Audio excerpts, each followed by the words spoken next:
안녕하세요. 유한타증권 건설 건자재 산업을 담당하고 있는 김기룡입니다. 오늘 말씀드릴 자료는 GS건설 2021년도 4분기 잠정 실적 관련된 내용에 대해 말씀드리도록 하겠습니다. 우선 보시는 것처럼 2021년도 4분기 GS건설 연결 잠정 실적은 매출액이나 영업이익 전부 다 전년 동기 대비 소폭 감소하는 그런 모습을 보였습니다.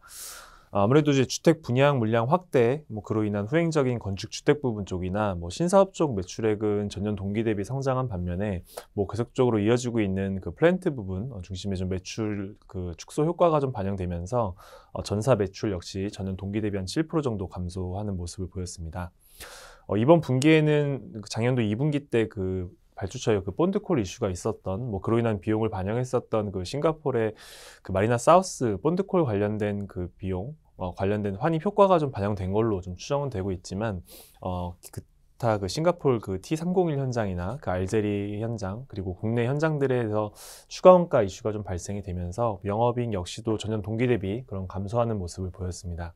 2021년도 실적은 전반적으로 봤을 때 플랜트 매출 감소나 혹은 주택 분양 시기가 조금 지연되면서 전반적으로 매출 감소에 대한 부분들도 이어졌었고 영업이익 측면에서도 알제리를 비롯한 주요 현장들에서 추가 원가 비용 이슈가 좀 있었었고요. 그리고 저는 2분기 때 플랜트 인력 축소, 인력 조정에 따른 추가적인 판관 밑단에서의 좀 비용 이슈가 있다 보니까 아무래도 2021년도 실적은 특히 좀 전반적으로 좋지 않았던 그런 모습을 보였습니다. 역으로 봤을 때 2022년도 실적은 보시는 것처럼 이제 매출액과 영업이익, 특히 이제 영업이익이 2021년도 대비 2022년도에 거의 37% 가까운 그런 성장을 보일 거다 이렇게 좀 추정을 하고 있습니다. 그래서 앞서 말씀드렸던 2021년도의 주요 해외 쪽 비용 그리고 거기에 관련된 기저 효과 그런 부분들이 좀 이어질 것 같고요. 특히 2020년도에는 계속적으로 이어지고 있는 주택 건축 부분에 대한 이익 성장 역시 그리고 신사업에 대한 성장 역시도 전년 대비 이익 성장폭을 키우는 요인이 될 거다 이렇게 좀 보고 있습니다.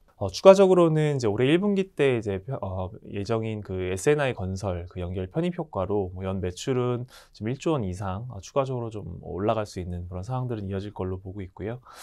그러다 보니까 자연스럽게 S&I 건설 편입 효과가 LG 그룹사 물량에 대한 확대로 이어지고 그로 인한 실적 개선 효과 역시도 좀 긍정적인 포인트다 이렇게 좀 볼 수 있을 것 같습니다.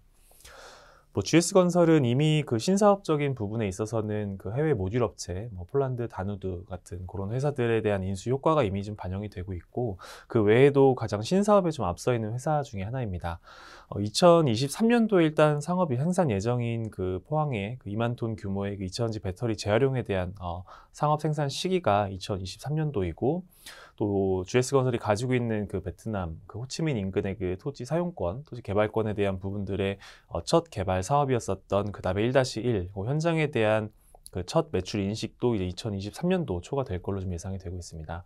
그러다 보니까 자연스럽게 2022년도에 이러한 신사업을 바라보는 어떤 시각이나 가시성 측면에서는 아무래도 기존의 전통적인 주택 건축이나 토목 인프라, 플랜트 이외 혹은 거기에 좀 연장선상에 있는 이런 신사업에 대한 부분들이 조금 더 붙으면서 회사 비즈니스 구조를 좀 더 키워나갈 수 있다는 맥락에서는 이러한 신사업에 대한 기대감 역시도 작년보다는 올해 조금 더 가져갈 수 있는 그런 가시적인 측면 역시도 좀 긍정적이다 이렇게 좀 판단을 하고 있습니다. 네, 이상으로 오늘 준비한 GS건설 자료 발표 마치도록 하겠습니다. 감사합니다.